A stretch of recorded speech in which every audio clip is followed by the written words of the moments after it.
For June the 9th, 2023, we talk about Diablo 4, Amnesia Rebirth, Farworld Pioneers, and much more. Welcome to level 461.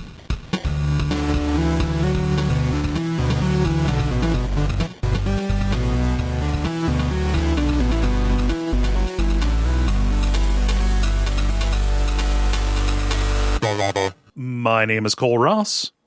I'm Dennis Furia. I'm David Maismith. I'm Ben Merkel. And you are listening to The Level. It's a podcast for people who love video games. Dennis, your name in our recording app is Pool Boy, so I'm going to throw to you first on that because that's intriguing. Yeah. Well, little known fact, one of my first jobs was as a pool boy. Or rather, a person who went around and cleaned pools before they opened. Okay. But it's basically the same thing. What's the alternative? I think the alternative wears much less clothing. Yeah. Okay. Yeah. No, I've seen that movie. Yeah. But it is officially summer. My kids are officially out of school. And the pools are open. So I've been going around doing all the summer things, including our first trip to the pool this season. Which is super fun. Nice. Yeah, we loaded up on like the pool noodles, and man, nothing says summer like beating the shit out of your siblings with a pool noodle. Oh yeah, that is a time-honored tradition. Not even close. They're just like scaring them if you get that real good whack at the water right next to them. Oh yeah. I think the acoustics are what makes it so satisfying. Oh yeah.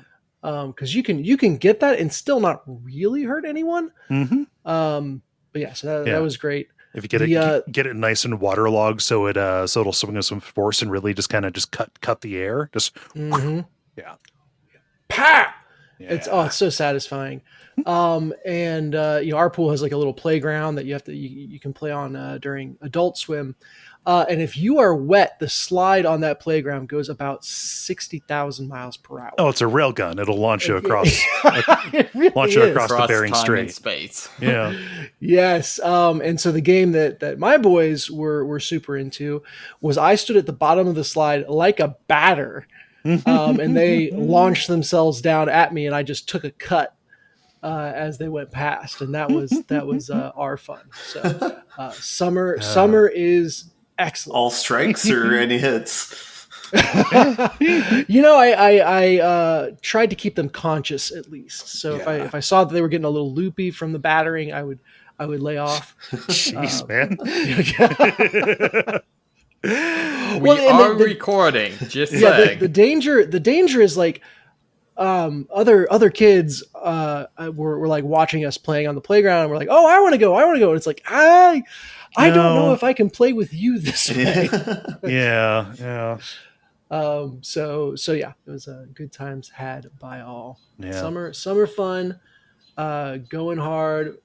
We have been like out of the house all around since school let out. So good times. Nice. We'll see if I crash and burn, or if they crash and burn from the pace, or what. But summer's been good. Someone's gonna crash and burn. Someone's gonna crash. Someone here's got to crash and burn. Yeah. It's one of those things where you got to get out and do it as much as you can before it gets too hot. Like the corridor from mid-July to like I would say the end of August for me gets between the heat and the bugs.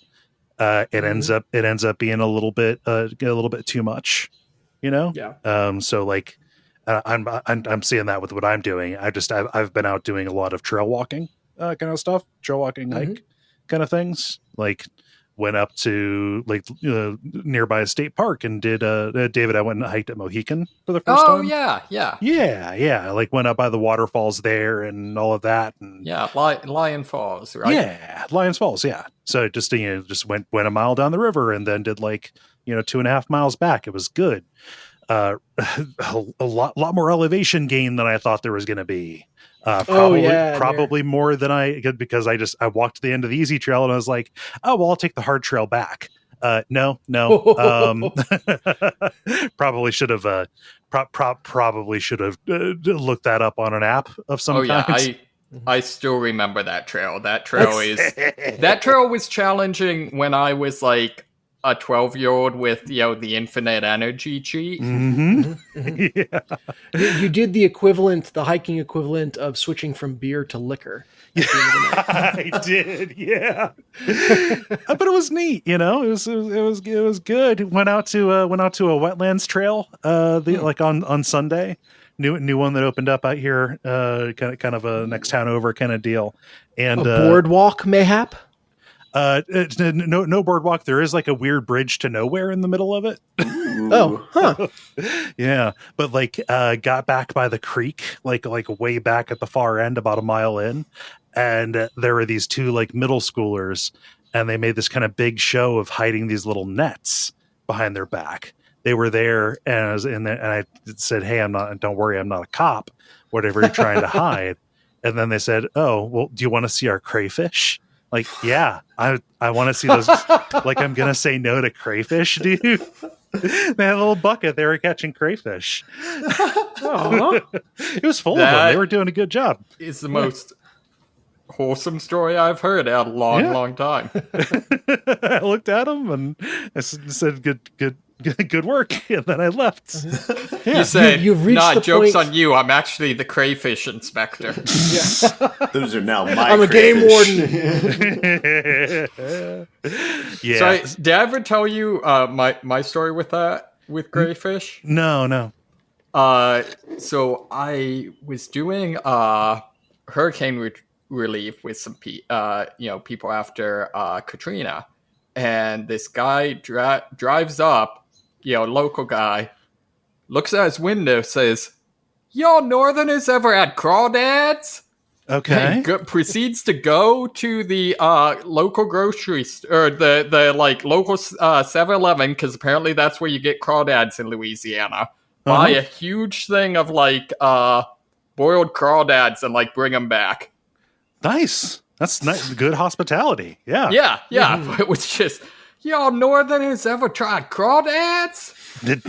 No, but I reckon you're about to fix that. Yep. Yeah. You ever look at a group of people and be like, they need some crawdads? Yeah. It's like, what was the vibe you gave off that caused him to conclude that? Yeah. I think Yankee. Yeah. It was your carpetbags. Yes, exactly.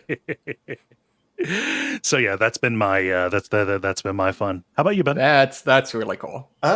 So I got to hang out with people originally from Cincinnati over the weekend who live here, so it's not like they're visiting or anything. But we saw the new Spider-Man movie. It is dope. It is worth seeing. I want to see that. So there's a third movie coming out in 9 months, and I did not know that. So weird. That kind of... What was the gap between the first two? 4-5 years. So considerably better, but I thought this was like a self-contained story, not like a little chapter. Wait 9 months. Part one, yeah. Yeah. But it is amazing. The art style is incredible in it. I will probably see it again because it is just a feast for the eyes for sure. So yeah. Yeah, I've never seen any of the Spider-Verse movies. Oh, really? Dude. But I feel like I have seen every single frame of them because Probably. I follow anime, I know animation nerds, and they're just kind of posting them and dissecting exactly what is amazing about them, aside from just what is apparent just by looking at them. Yeah. Mm-hmm. You should see both of them. I know. Stop hanging out with middle schoolers. Go watch Spider-Man. Next time you have middle schoolers that are scared you're going to narc on them, be like, I'll see your crawdads and raise you a Spider-Verse. Yeah. I don't know. There's something feels unwholesome about that. Nice. I was going to say, it's got to be one of my favorite media types to watch, of someone taking a thing and then dissecting, here's why this is way cooler than you even realize. Allowing you to get past the surface level appreciation to oh my God, there's way more going on here than I could understand. Mm-hmm. Yeah. Cool. Well, I'm glad you got to hang out and enjoyed the movie. David, how about you? I had a pretty eventful weekend. It was so this is, Pride Month, so we had our local Pride Parade. Ooh, nice.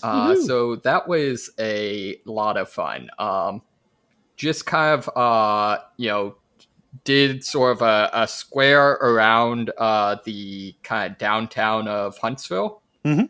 But was really cool. A bunch of people, turned out for the actual parade, and then a ton of people, turned out to watch and cheer and stuff like that.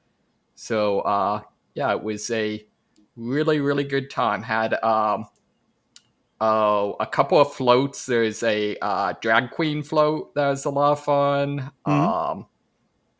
Just the I don't know.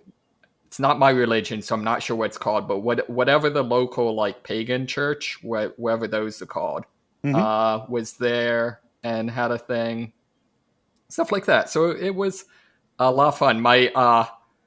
There were two quotes I heard from the thing that I really digged.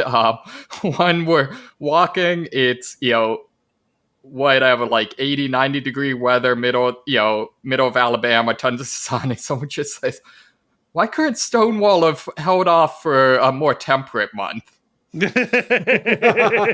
Especially in Alabama, geez. Yeah. And then the other thing I was wearing a corset, and none of my clothing had pockets, because that's how clothing works sometimes. And so I had kind of a sling bag and stuff like that, so just all sorts of straps and stuff like that. And one of them, one of the corset things comes undone, and someone just says, completely deadpan, "Oh no, your various anime straps."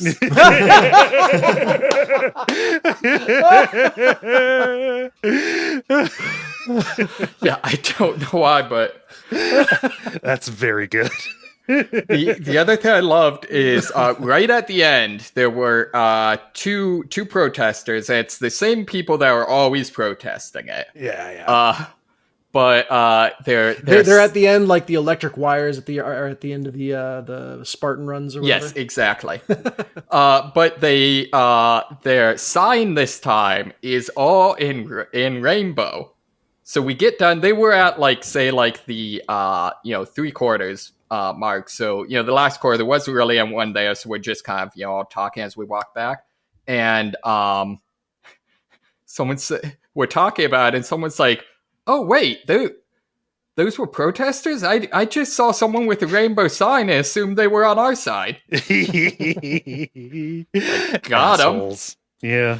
Yeah. So no, it was a good time. It's put on by Northrop Grumman, which is not who you exactly expect to. Jeez. But this is a defense contractor city, so right. Well, any port in the storm. Exactly. Yeah. Any chance to get together. Yeah. Exactly. I think it's impossible to avoid a corporate pride in a big event like that. So yeah. Rolling Stone did an editorial that I love. That's like, damn it, after Target and Budweiser copped out, I'm now basically obligated to any corporate pride that actually doesn't waffle and wimp out, I have to at least give it a little bit of a pass to. Yeah, man, those diminished expectations, huh? Yeah. It's like all the people being like, damn it, how dare you make me root for Disney? Yeah, no. Yeah. Whoever wins. Wild and stupid times. Yeah, exactly whoever wins. No, a pox on all your houses. I see you guys fighting. I'm going to throw a knife in between you. There you go.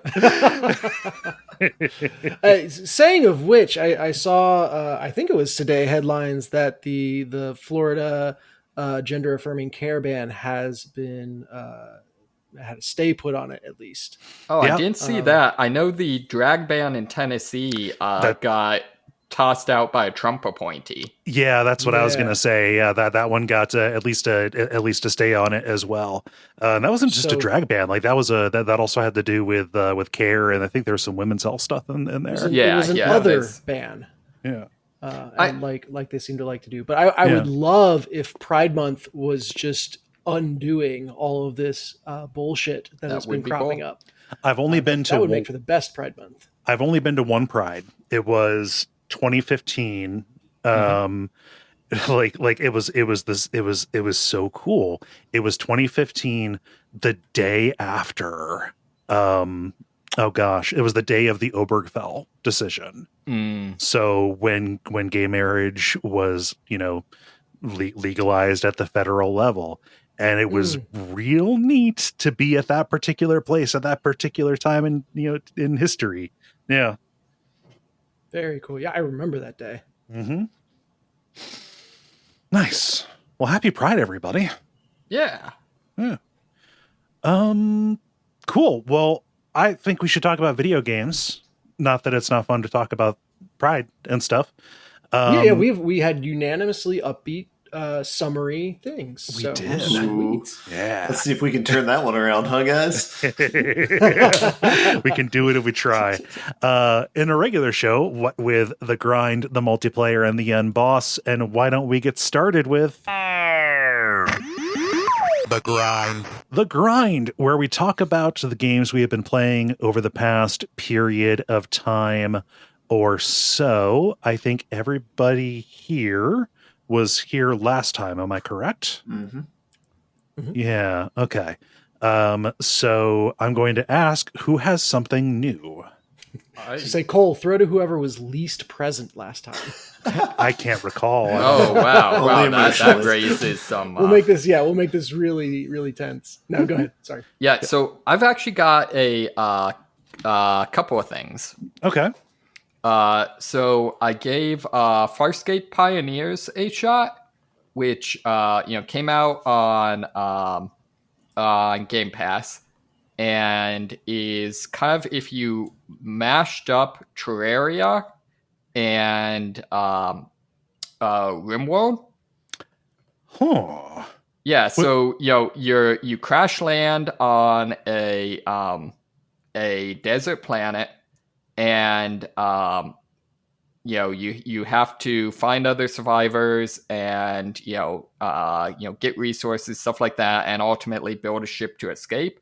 However, it's side view, voxel. I don't know if they're voxels if it's 2D. Anyways, voxel-esque. Tile based. Also, you said Farscape. This is Farworld. Farworld Pioneers. Oh, okay, my bad. Based on what I'm looking, I was like, oh, they made a Farscape game. Weird. No, I would love a Farscape game, but yeah. Okay. Yes. But yes.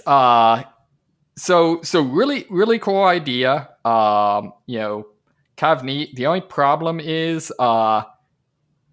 this is a game that it was a 1.0 release, and this is about at the level of early access.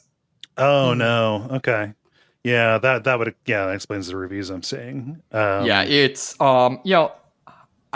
if they can pull it off, I could see it being eventually a good game. But right now, it's one of the biggest things is you have one character you directly control. Mm-hmm. Unlike say RimWorld, where you're kind of not exactly controlling any of the characters. You're a disembodied administrator. Right, exactly. And the thing is, your NPCs can basically only do fairly dumb labor. Okay. And so they most notably can't do things like restocking campfires, like adding more fuel to campfires. Oh, okay. Which means that like when you go off exploring, which you have to do because you have to like go to this place to get the schematics for the ship or whatever. If there's a cold snap, they'll just freeze to death because they're not smart enough to keep the fire going. Oh, geez. It's like turkeys looking up during a rainstorm. Exactly. Yeah. So that is an interesting idea. I hope good things come of it, but cannot recommend right now. It seems you are not alone in that. Yeah. So what the hurdle on that has to be, like specifically on the management thing is like, you cannot give people like either multi-step instructions or conditional instructions.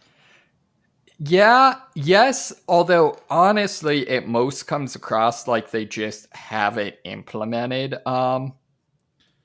everything, because there's also weird things where like they won't reliably butcher animals, but so like you'll they don't got the stomach for it. They're more alive after they're done. Sorry, guys, I hired a vet.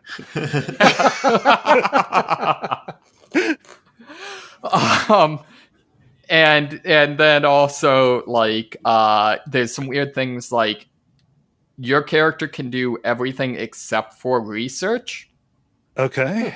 So it just comes across like they just didn't get time to implement everything. Did it have an early release period? Early access period? I don't think so. Oh, that's a shame. Oh yeah, so I guess I misunderstood. I thought this game was still in early access, but yeah. No, that's the problem. Is not in early access. Got it. What did they? Even beyond just like where it's at, like just where we're all. Whenever any of us brings up a game, I think all of us do a search to see if it's on Steam, so we can follow along and think of questions. Mm-hmm. So I think we're responding to the to the review reception, right? And like, what did they expect would happen is my question. The other thing I think is like how did they and what is the fallout of like they got Microsoft to put it on Game Pass? Whoa! Oh, I forgot about that detail. Yeah. Uh-oh. I would think that Microsoft is probably particularly upset because granted, this wasn't like a big game for them, but like their most recent big ad was Redfall, which was kind of the same thing. Yeah. Oh, no. Yeah. So Looks whatever. Like everyone's desperate to put stuff out. It seems. Yeah. Is the Game Pass content pipeline getting starved here? Like, what's I don't know. What's going on? Yeah. No clue, but that's a bummer because like. Seems like a perfectly fine. Like it sounds like it's an elaboration or at least a variation on what was it, Starbound? Yeah, which was the other. It was a sci-fi Terraria that also was disappointing and didn't really go anywhere. Mm-hmm. Yeah, they just took heavy inspiration from it. That's a shame. On a more positive note, though, I picked up Diablo 4. Ooh. Oh, shit. I'm surprised you're here right now. Yeah, it was tough. Strictly speaking, you don't know that I'm not playing it on another screen. I would hear the clicking. Yeah.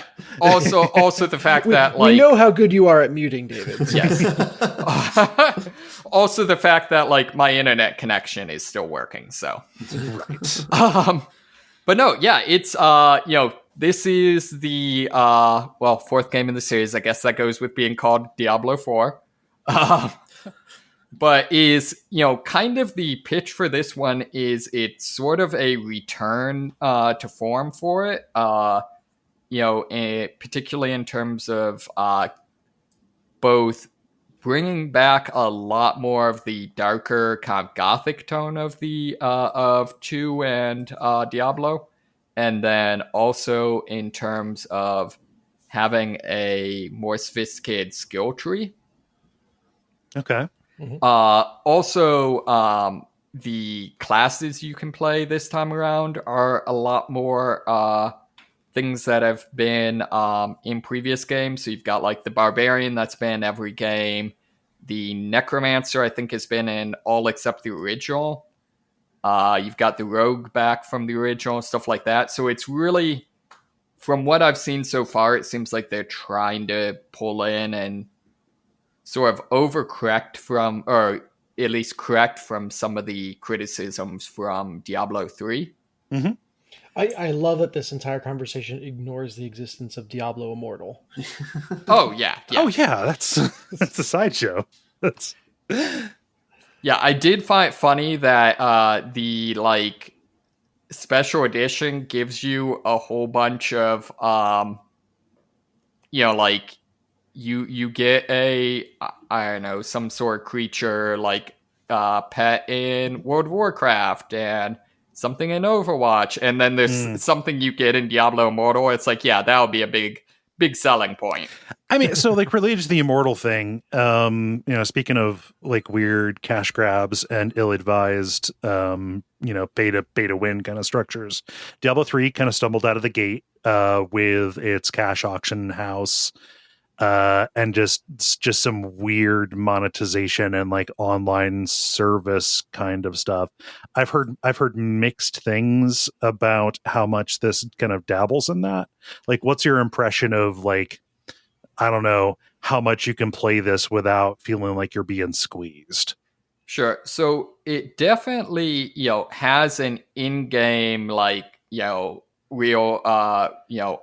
premium currency store. Mm-hmm. However, they've been, very explicit that it's only going to be cosmetic items. Okay. So assuming they stick to that, that's a good thing.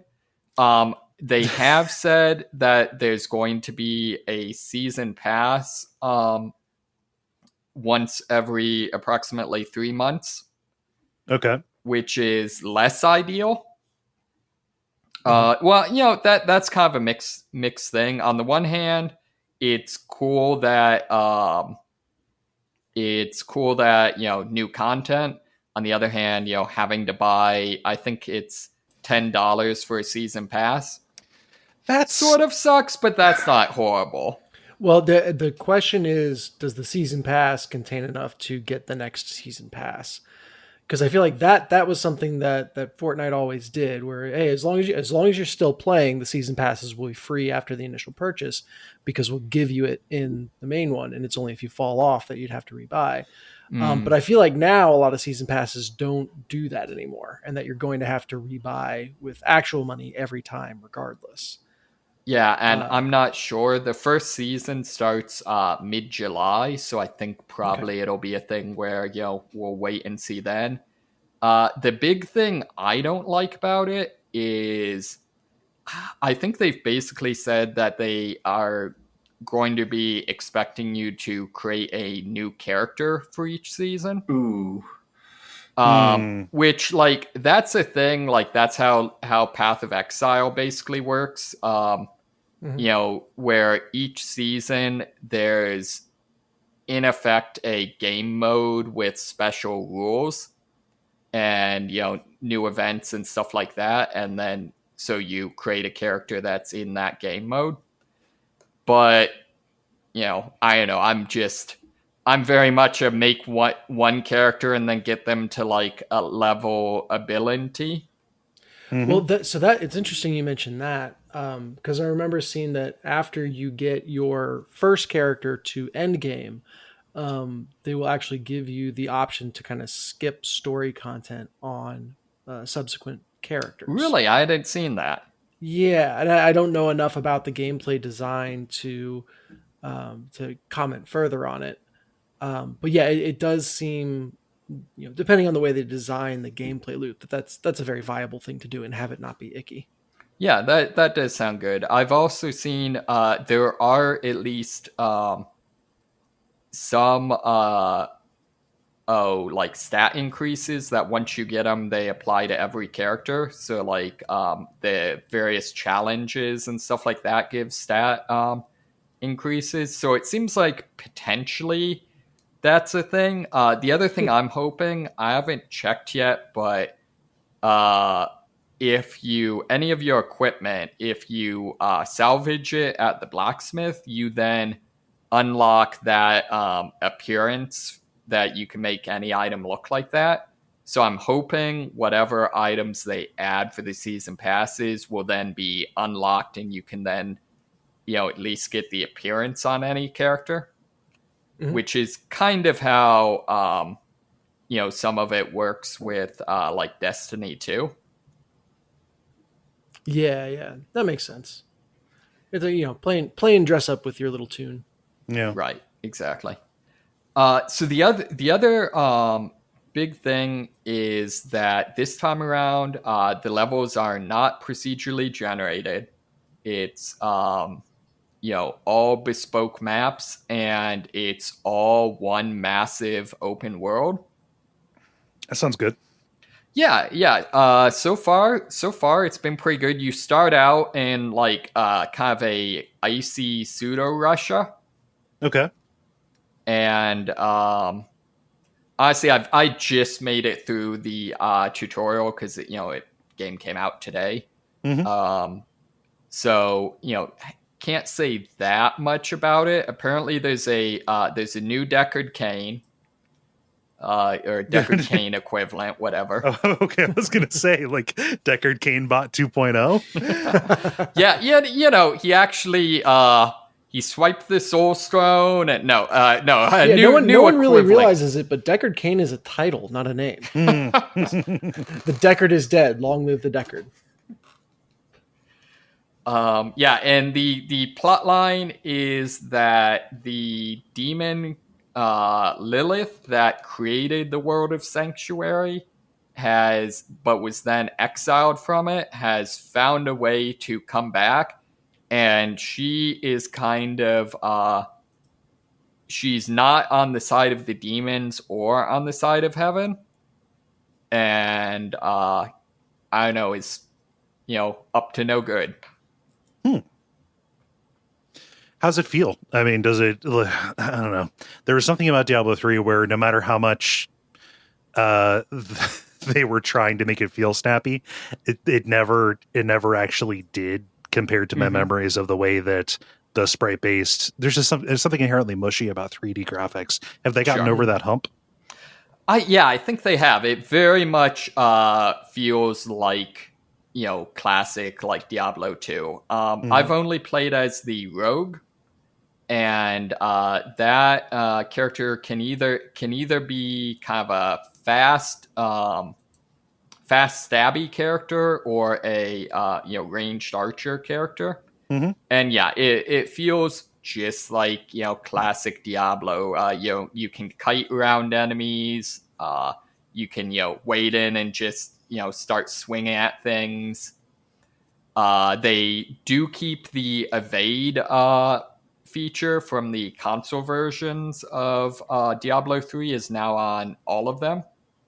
The roll, right? Yes, exactly. It also seems like they really try to... The way your abilities work now is any of your abilities can be upgraded up to 5 times, which just makes them do more damage. Then can be enhanced, which gives some sort of bonus that's related to kind of the utility side of them. And then you can choose one of 2 upgrades for it. Okay. And all of the abilities I've seen so far are, really do a lot to try to not just be basic attack, I guess.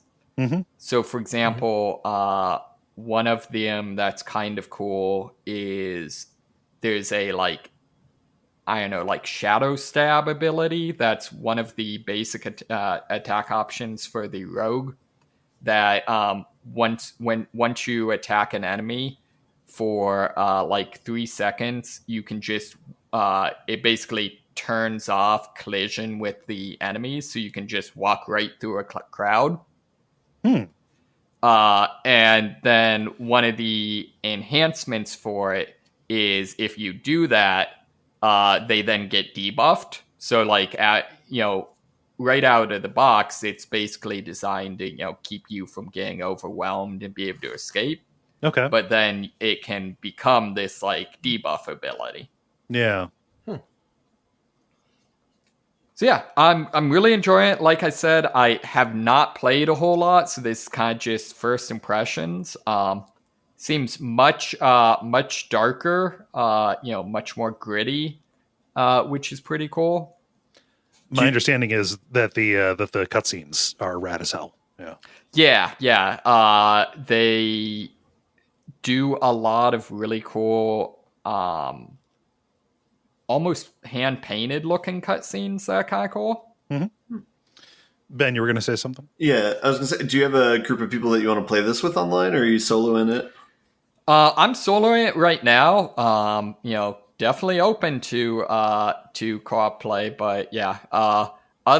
Usually what I've done in the past is, unless I'm playing with people I know, like first time through, I solo it and then start pick up grouping.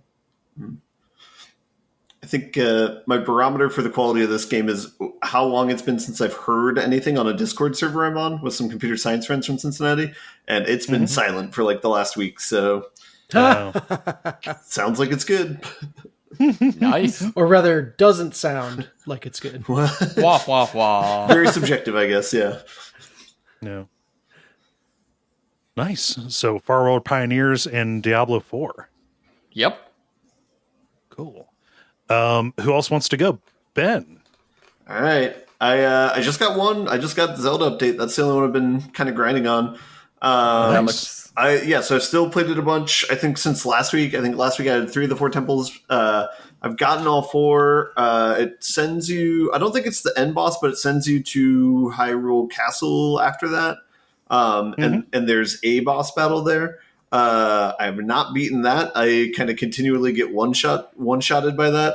So I've kind of decided to explore around the rest of the map and kind of continue to just kind of follow my nose. Whatever looks interesting, like go and check that out. And that's been pretty good. I've slowly been learning more of the mechanics of the game kind of one by one.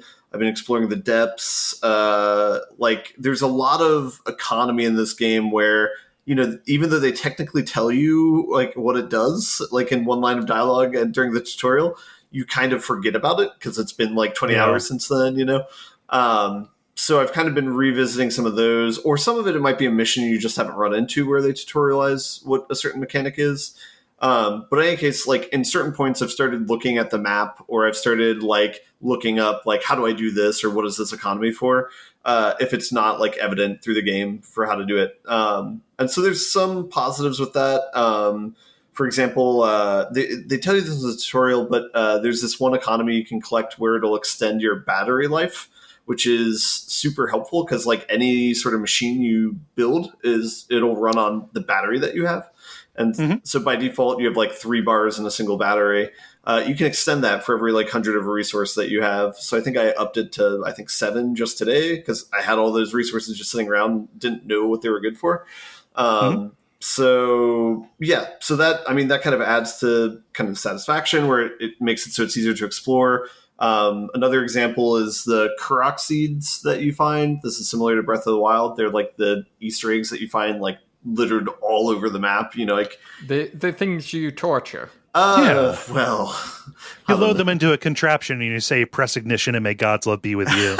Well, I guess that's one way to get the Korok seeds, but you can find them just like if you're. Oh yeah, you can see a weird circle of stones. Exactly. But those extend. There's somebody at the like main hub village or whatever where they'll extend your capacity for armor or weapons or bows for how many you can hold at any given time. So it's like, oh, okay, something like that like adds a little bit of nicety, so it's a lot easier. I can have like 15 weapons now instead of like 5. So those are like kind of small rewards. I still am like a little bit disappointed in the fact that like any sort of boss battle, because there's like random bosses you can run into. There's plenty of them where you just get one-shotted and it's like, oh, time to go back to my last checkpoint and do something else, I guess. One of the developers played a lot of Elden Ring. It also doesn't have to be boss fights. Sometimes a regular enemy can just do that to you. Sure. Yeah. So, I mean, my guess is maybe that there's like armor out there that might, like help mitigate that. And you can get fairies, which will revive you and like fill up your hearts if you get hit. But it's just kind of annoying. Oh, go ahead. It still doesn't feel good. Yeah, exactly. Especially since the game is kind of built on like exploration. it sucks that as you're exploring something, you just run into something that kills you, and then it kind of sets you back. And it's a little bit antithetical to like the design of the game. I think there has to be a better way to handle that with respect to the storyline bosses. And what I was comparing to in my mind today was like Subnautica, because in essence they're doing the same thing. With Subnautica, it's like, you need to build a rocket. Like, here's all the resources you need. And you're like, well, shit, I don't have any of those. I guess I need to explore like a whole bunch more. For some reason, that seems fair. But then, like, running into like some boss in Hyrule that I'm not going to say, and getting one shot at the head, it's like, oh, I guess I need to grind out a bunch of hearts. For some reason, that doesn't feel fair, though. Like, because it's like you're just like arbitrarily setting like the health and damage that like the boss is doing. It just feels less fair, is the only way I can think of describing it. So I don't know. I'm sure there's probably, you could brainstorm and there's probably some solutions to that of how you can make that experience like a little bit better. Even like one of the most common things you can do is run into shrines, and with enough of those, you can up your stamina or hearts. Like you just do something like have a tower or something like that, where it's like as a way to box like with how high your stamina is, and like have that be something that's kind of like natural.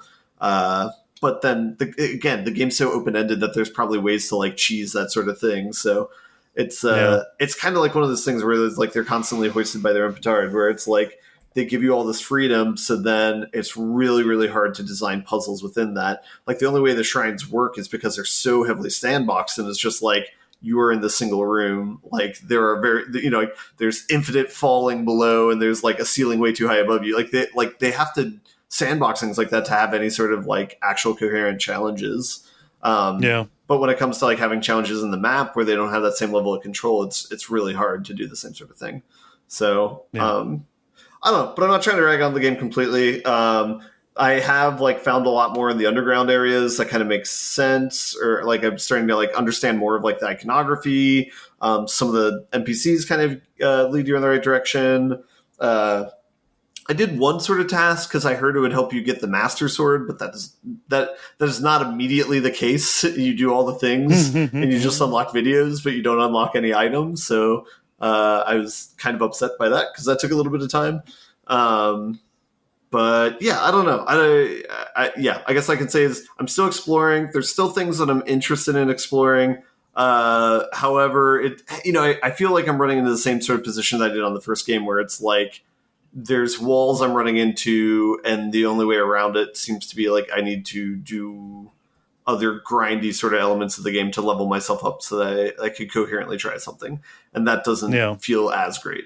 But so I feel like the feature of this game that I had never heard of before, that to me I feel like should be led with, is apparently you can get a mask that just lets you hang out with the little gremlin things, where they like boggolins or something. Oh yeah, they see you as like friendlies. Yeah. Yeah, that sounds amazing. That you can just be like, screw Hyrule, I'm going to, live the rest of my life as a fucked up little dude.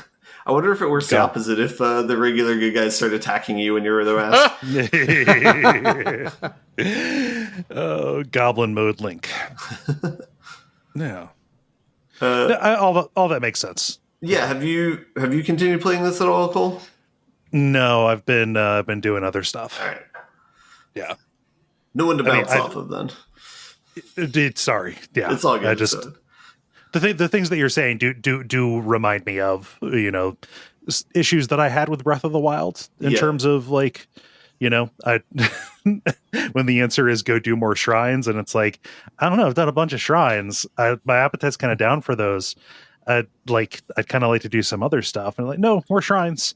It's like, wait a second, this is grinding. No, yeah. I was particularly excited about the whole battery extension thing, because it's like that was one problem I had with like all the contraptions you build, is it's like, okay, this took me like 5 minutes and it runs for like 30 seconds and now I have to like walk because it's dead now. So at least there's some like hope for that to be more, to have more life in its legs. But that said, I still have fun even if I build a contraption and it doesn't do much. It still is very satisfying just to do that. And they have a lot of pre-made ones kind of like in the wild that you can run into. And so, for example, like there was a rock drill that was like manually built there, where it's like 2 wheels, a spoke between them, and then a wheel with like something sharp on it on the front. So like when you're running it, so it just like spins around and can drill into rock if you wanted to do that. It's like, oh, that's really clever. Nice. Thanks. Yeah. Yep. I mean, I have not played more Zelda. Was that all you had, Ben? That's all I got. Yeah. I haven't played more Zelda because I've been mainlining a game for WoW, Pentiment. Hey. Finally played and beat that, Ben. Yeah. Game's real good. Yeah. How far are you into it? Oh, I beat it last night. Oh, yeah, hell we're yeah. recording it. Right.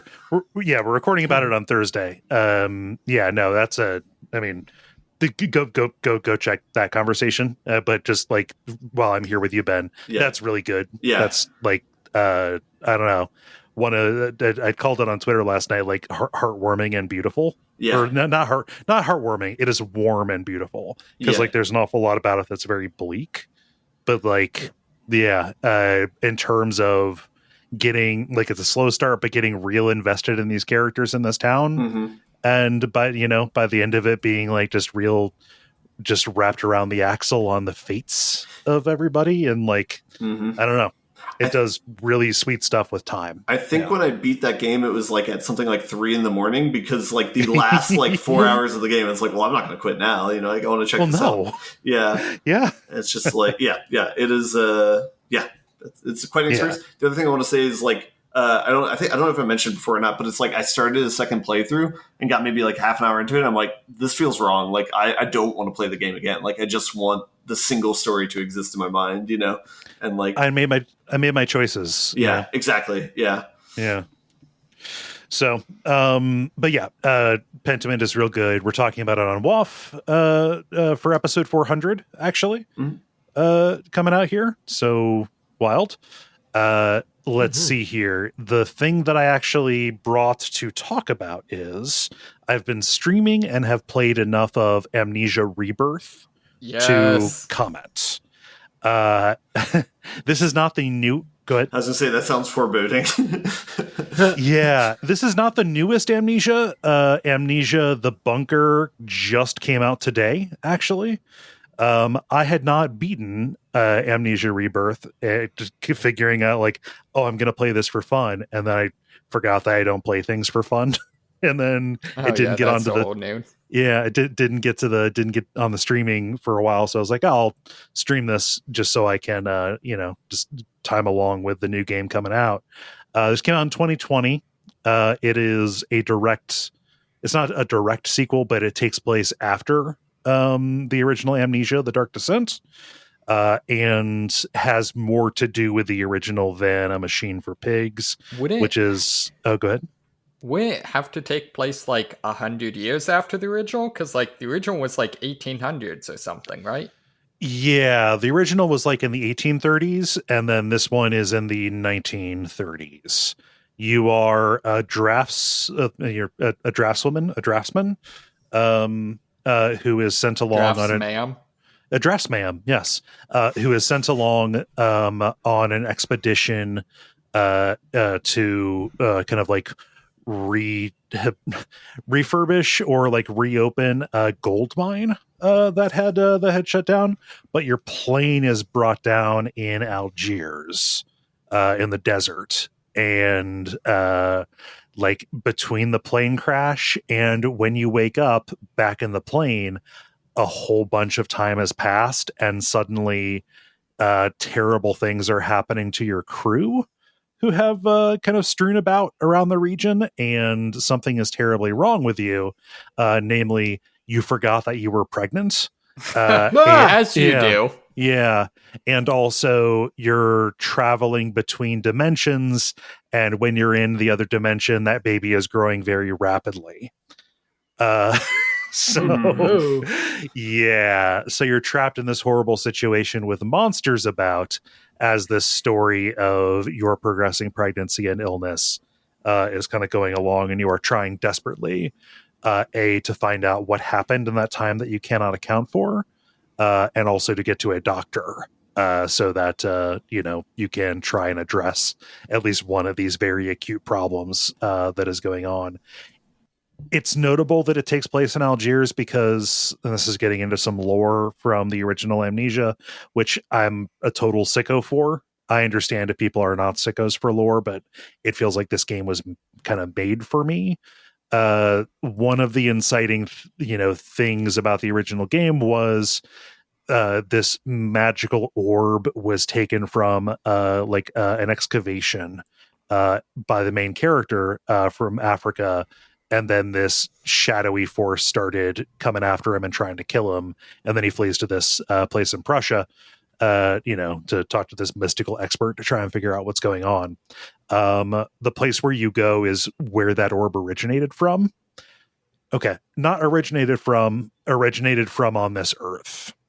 Was first found. Yes, was found here, and so it is connected cosmologically to the events that happen in the original Amnesia in a way that is illustrative about where the villain in that came from, and what their goals are, and what ultimately would have come of it if they got what they wanted. When you say the villain, do you mean the monster or the player?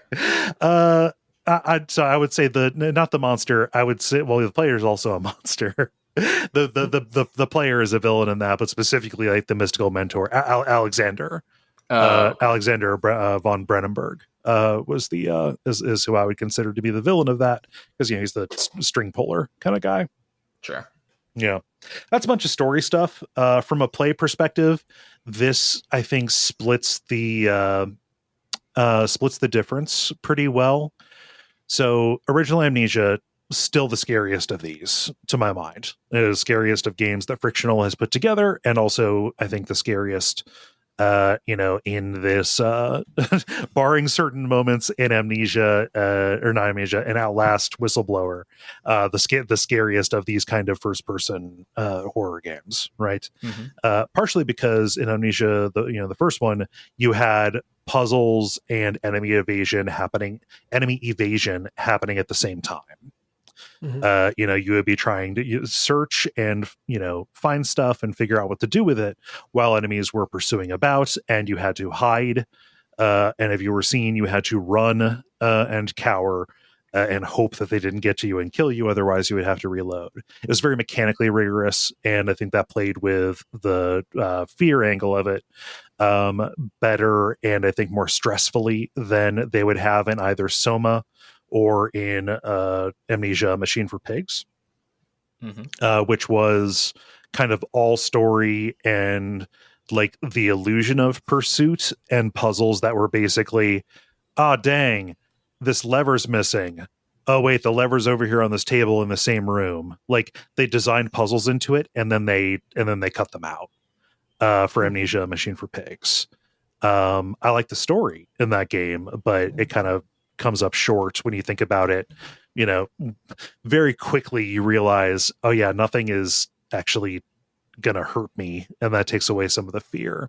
This splits the difference pretty well insofar as when a monster's out, it is like very specifically an evasion kind of section, but like you are just focusing on that, and it is pretty tough, and it will always end up turning into a thing where you have to run and navigate this course to get away from it so you can get to kind of the next thing. A thing that I am tired of in first person horror games is, okay, this thing is hunting for you. It has given you an indication that it is going to, that it has found you. So go and hide in a closet. It's always a closet, maybe sometimes a locker, sometimes under a bed. But go and hide, and then just wait until it seems like it's safe to go, and then you go. I think that is a dead mechanic. Mm-hmm. And I'm happy that they don't do that here. There is nary a closet to hide in. What you are doing is trying to get around this thing that is looking for you in order to make your escape. You're not just hiding and waiting for it to wander away. And to actively discourage you from hiding in a place and just kind of staying there, the monsters can smell you. Oh. Yeah. Huh. Because you're not supposed to stand still. It's not like you need to navigate the space and you're waiting for this thing to go away so you have some free room. When a monster is out, it is a thing for you to get past. And if you try to fall into the bad habit of, I'm in this dark room, my lantern is off, I don't care if I'm taking hits to my sanity, this thing is not going to see me and kill me. You can wait there not as long as you want. You'll wait there. The thing will sniff you out and come after you. The game is trying to keep you moving on, and it makes for these incredibly tense chases that end up working really well with the formula. And this is coupled with some very good puzzles, like way better than anything in the first game was in terms of, trying to figure out a contraption and or a device, sometimes both at the same time. Getting into like Mist or Scorn kind of territory when it comes to a lot of Scorn. Yeah. And it came out before Scorn. This is like a 2020 game. Mm-hmm. Yeah. Are you ever doing the puzzles while you're being chased as well? No. Okay. No. Well, that's good. Yes. Yeah. And so like I've never this is not a game I heard anybody talk about, really. Didn't make the same splash that the Dark Descent did, but like it feels like a really good evolution of where Frictional had been, 13 years ago with the Dark Descent, and then also with Soma, which kind of I think had much more in common with the Dark Descent 8 years ago. This feels pretty good, and it makes me really excited to see what the bunker ends up being about and seeing how that plays. So the one thing that to me, and granted, I haven't actually played any of these games. This is just outside looking in.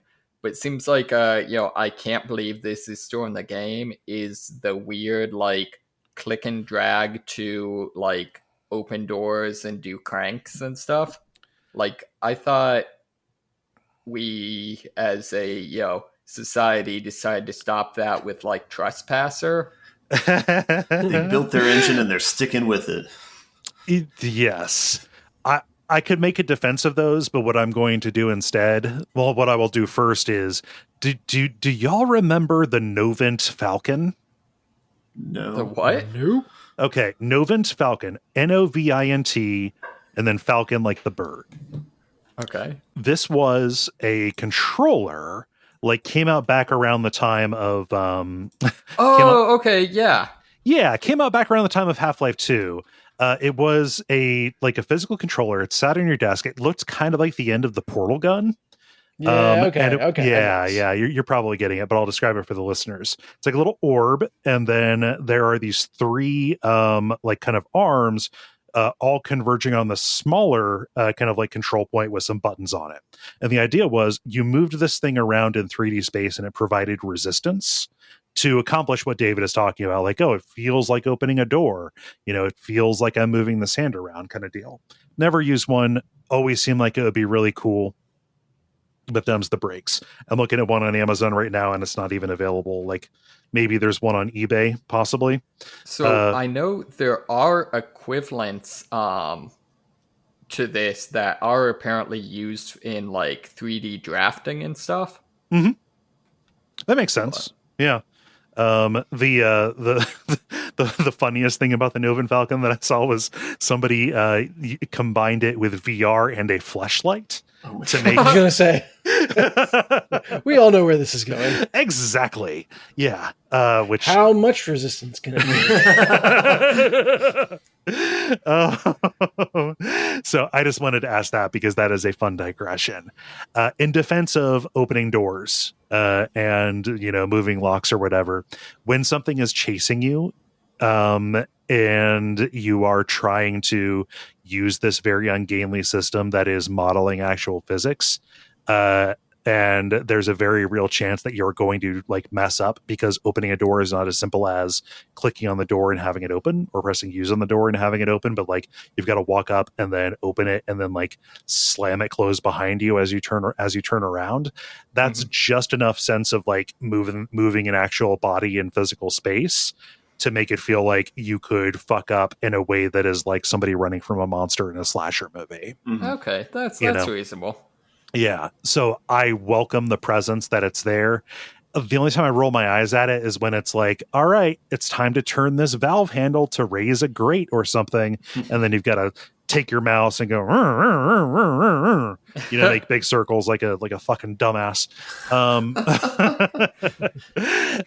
But you know, if I get those like fun little like approximating the Innsmouth chase from Call of Cthulhu Dark Corners of the Earth, then I will take those super goofy, you're turning a valve wheel, it feels like you're turning the valve wheel, Indigo Prophecy moments, right?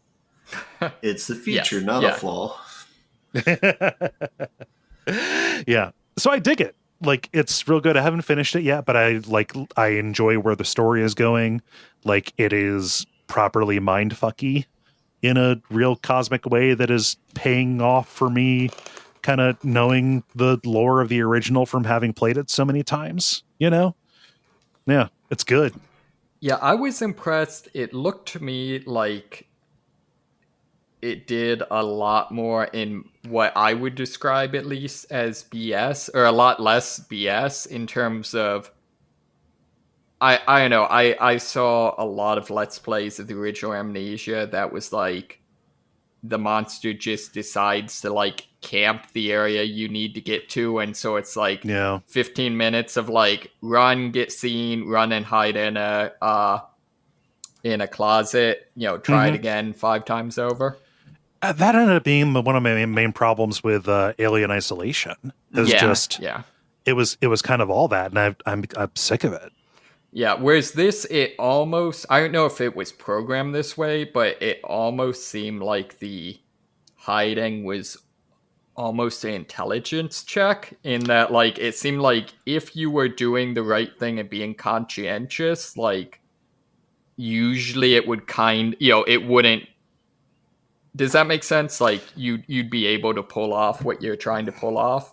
In the old model, it was just, you know, hide in this closet and hope that you were far enough ahead of this thing for it not to get you, and then hope you passed the die roll or whatever for it not to just kind of check in there randomly. Right, exactly. In this, you have to be so much more intentional about like where you are leading it to, and then hide just long enough to get it to slow down and look, and then wait for a moment where you can make a break for it.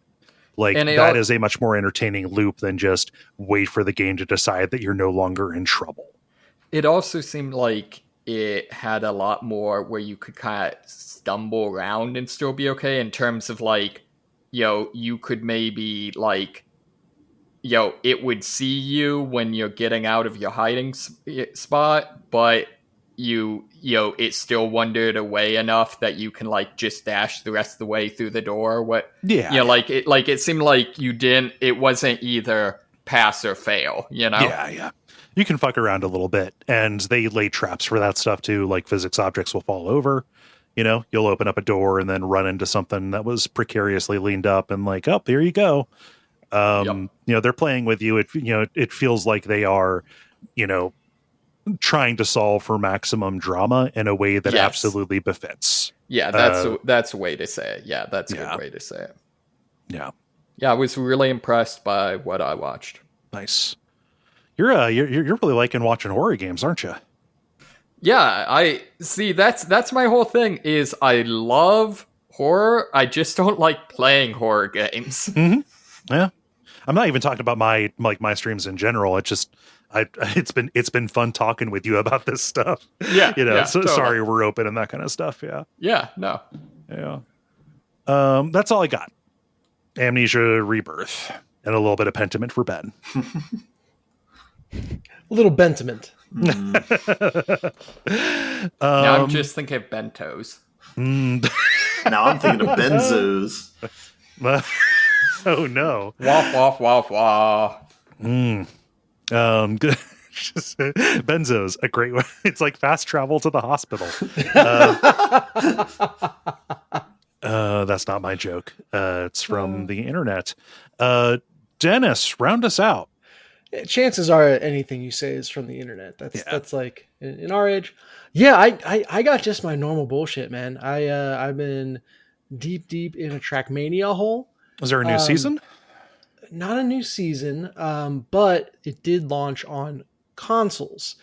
So there is a huge influx of new players.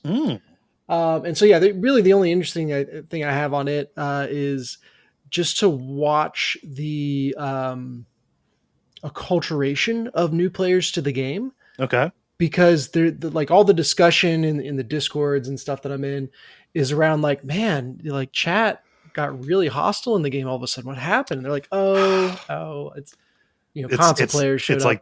It's like David was talking about last week. It's the Eternal September. Yep. Mm-hmm. Yeah. And it's like, they don't understand that we're cool to each other here. And like Trackmania is genuinely one of the most just pleasant communities. Even in ranked and all that stuff, like everyone's just chill. Yeah. Well, it's not directly competitive. Like, how could you be a dick to somebody? Yeah, right. Well, in ranked mode, there's teams of 3 and points based on where you score. That your team needs to get a certain number of points. So that does make sense. It is competitive, but that's like one mode of the game. Yeah, in general, it's just a super super chill, supportive community. And so there's kind of this like everyone's holding their breath right now. To see like, okay, will the console players figure out to be chill, or do we just have to say goodbye to those days where you didn't have a hot mess in chat? I would bet on the former. I would say this is a fire that's going to burn itself out. Mm-hmm, mm-hmm. Well, and not least because if you want to rage in chat in Trackmania, that's time that you're not spending driving your car. Joke's on you. Very hard to flame someone and win. So, well, maybe I'm wrong. I didn't realize. I thought Trackmania was all asynchronous multiplayer. Like I thought it was like they post up the track of the week, and then you have a week to like get your best time. It's a land of ghosts. Yeah, it primarily, yes. There's 2 instances. Dude, are people trolling the ghosts? I don't know how you would do that. Is just typing into an empty chat in single player mode. First off, the track of the day is a race that happens in rounds. So okay. You have 15 minutes to set your best time, and then it breaks the times into 64 person servers. So server 1, 2, 3, 4, it's divisions. And then you just run the track in rounds where the last 4 people every round drop until you get to top 16. And then it's the last 2 every round drop to top 8. And then it's 1 per round. So that's directly competitive. And then the ranked mode for it is the campaign maps played in rounds in teams of 3. I think it's first place gets 6 points. Second gets 5, 4, 3, 2, 1 on down. And the first team to hit 11 points wins. So, you can, if as long as you finish, you're at least scoring points for your team. If you don't even finish, you don't get any points. And there's like, it's like if you win, you kind of like, there's only a few scenarios where you can win and your team doesn't. So it's a pretty elegant system. It works. But yeah, apparently there are just some people being rude right now that will hopefully iron themselves out. But yeah, big things for the game though, just in terms of visibility and popularity. I think it's 2024 that the Olympics are in France. And there is a huge, because Nadeo is a French company that makes Trackmania, and there's like a huge Trackmania event that's kind of pseudo coinciding with the Olympics going on. That's pretty cool. So it's I forget if it's officially like an esport for the Olympics or kind of like unofficially like an exhibition sport or something like that. I really wish. So this is going to go off on a brief tangent, but sure. I was reading a thing that like some of the older Olympics had art and architecture events, which I think is amazing. Like older Olympics were weird because they also had like a bigger World's Fair kind of kind of element to them. Oh, yeah, that's rad as hell. So like I would love to see like esports and art and music and like all this stuff be added to that. Yeah, that would be really cool. The Olympics, like, they endorsed some kind of esport thing, but it was very clearly graphed, which is surprising because how could the Olympics committee be corrupt at all? For shame. I don't know. It's, Well, There are esports tie-ins, but they are all esport analogs to actual sports. Yes, and the simulators that they used are all from one particular company that has a very close relationship with with people who are on the IOC. So it's like the martial arts simulator and the archery simulator. It's all like one particular company, which is good. If you want, a judo simulator, just play Street Fighter. Yeah, that feels accurate. Oh man. So I've been doing a lot more mapping in Trackmania as well, just to round it out. Like making maps? Yeah, making maps. And the latest one that I'm working on is a map that is just one big left turn. Yeah. So like it NASCAR? spirals. Yeah, I was gonna say NASCAR? NASCAR, but it goes downward. So it's like a giant spiral that has different left turns and all that. And it's actually really fun and it feels good. It's on the dirt surface, which is kind of slidey. And so basically this map is in one long drift, which feels good, man. That's fun. So Nice. Having a lot of fun. Did you ever play any of the GTA Online? I played a very small amount. I don't think I ever played GTA 5 online. But I did play some of the online multiplayer for 4. So I guess that's a not really. Okay. I just asked because overall GTA 5 Online was like a garbage fire, but the map creation was really, really powerful and you got some just crazy ass racetracks. But anyways. Mm-hmm. Yeah, that's my kind of jam. So Trackmania, I am never not playing Trackmania, but I thought it was worth talking about given the kind of big update. Another game that got a big update and a big competitor this week is Last Epoch, the ARPG kind of alternative to Diablo that many consider kind of a nice halfway point between the streamlinedness of Diablo and the complexity of Path of Echoes. Path of Exile. What did I say? Path of Echoes? Path of Echoes. I think you might have been confusing it with the 1990s Kevin Bacon movie Stir of Echoes. Yeah, that was it. That's exactly it. Well, they so Last Epoch put out a big new patch. It's their beta 0.9 patch, so they're very close to a full launch. It was called the Rising Flames patch. I can only assume it's because it reduced their servers to a pile of Rising Flames. Oh no. Yeah, there are a lot of connection problems with the patch. But basically what they did is reworked the first couple chapters of the game. So really kind of tutorial zone and intro. To have a lot more coherent story. Initially, you just kind of like, all right, we've dropped you in, start killing things, and that's all you had. And so they've done a good job, kind of making it flow a little better diegetically, which that's cool. They have also rounded out their classes, so there's 5 primary classes, and then at a certain level, each class branches into 3 other classes, but they had not all been finished, yet. So they finished another one of those classes. It's not one that I play, so I'm looking for what that was now. But anyway, yeah. So the game is getting close to a full release. It's not having server problems anymore. And I am playing a marksman rogue. It's like a bow and arrow person. Does that have a cool class name like Tiny Tina's?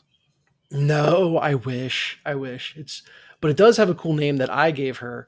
This is straight from Luke. Early on, I forget, it was For the King was the game that we were playing together, and I let him create a character for it, and he created like a rogue type of character. And I was like, "What do you want to name it?" And he goes, "Bonero." Okay, it's like Bonero. Okay, that's kind of like, I don't know, like interesting. One step off from Bolero, like a dance, or the famous Ravel composition. Yeah. Or one step off of bow and arrow. And I realized that's literally what he thought bow and arrow was Bonero. Okay, that's good. Hey, yeah, that's good. Can I shoot a Bonero? I assume that's just like in Castlevania when there's a skeleton that's like shooting its bones at you. That's a bow and arrow. Bow and arrow. Mm-hmm, mm-hmm. So now any bow and arrow based character I name bow and arrow. That is extremely cute. Mm-hmm. But it is a fun character to play. I think I might have mentioned before, like it is a status effect inflicting character, inflicts bleed, and then I take a bunch of skills that hit multiple times, crank up the bleed chance, and people start disappearing real fast. But the fun one, or the fun kind of advancement I got to with the character is she has a smoke bomb, rad as hell. But while I'm in the smoke now, I will blind any enemy I shoot, which makes a ton of sense. And then when I get a kill while I'm standing in the smoke bomb, I get additional bleed. And so it is like creating a safe little pocket that I am extra deadly in, firing out of, which feels cool.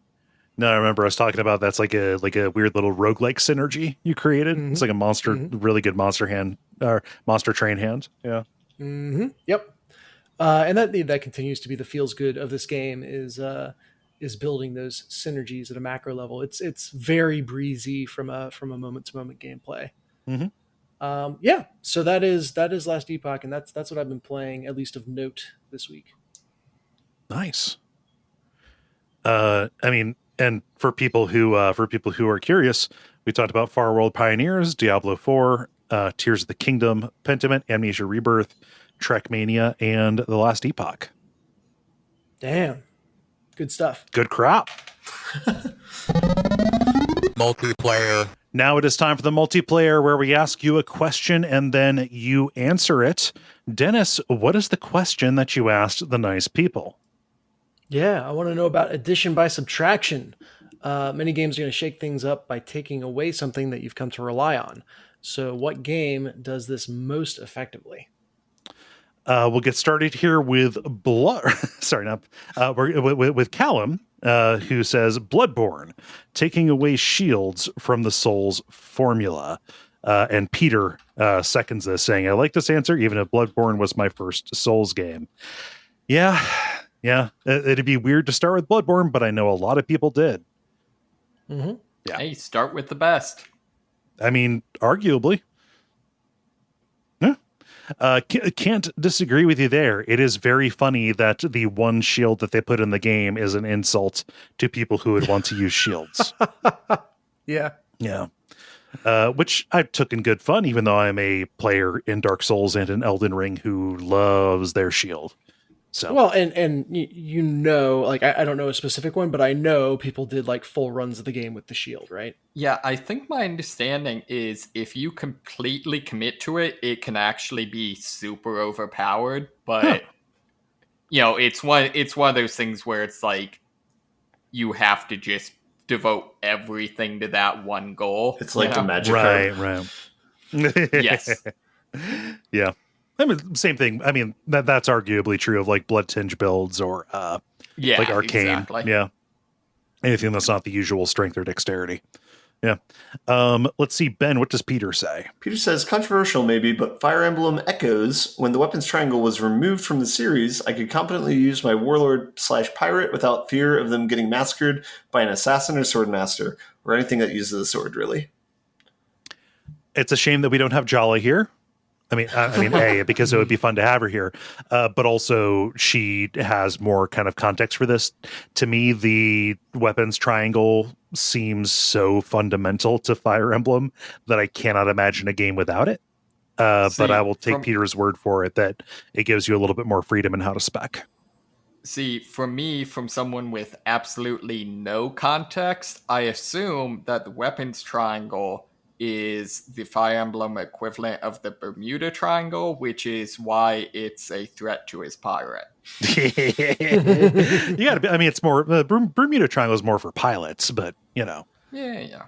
No one's saying pilots can't be pirates. Exactly. Yeah. I just for people who are curious, because we're saying it like it's a thing. It is a rock paper scissors relationship between axes, spears, and swords. Is what it is. Okay. Yes. Let's hear, Ben. What does Case say? Case says the Eventide Island shrine from Breath of the Wild was a gimmick so good they brought it back and improved it for Tears of the Kingdom. It took away every item you had and made you figure out how to survive on what the island presented to you, plus the ability to make unlimited bombs in Breath of the Wild. I thought I've gone to that island, but I didn't know it did the same thing because I didn't have all my stuff ganked. But So apparently, this is one of the examples that I kind of inspired the question. Apparently, you need to take the Master Sword there and plug it back in. Oh, and then it's like an end game style thing. So you return to the same island on the map. I think Tears of so. the Kingdom. Yes. Yeah. I mean, like Eventide Island, it makes a very good. At least on the, it's a very good case for being at least on the top 10 levels in all games. Kind of thing. Mm-hmm. So I get it. I think Case had a good catch here. And Dennis, what does Jack say? Jack says, niche response, Dark Souls 3 and Poise. God damn it, Jack! Actual response, but in the same vein, Bloodborne and blocking. So we got 2 for Bloodborne. The feel in the hands of well-timed dodges and perfect bullet parries was a very elevated chef's kiss. Yeah. I can get behind it. I'm glad they didn't continue in that direction, but yeah.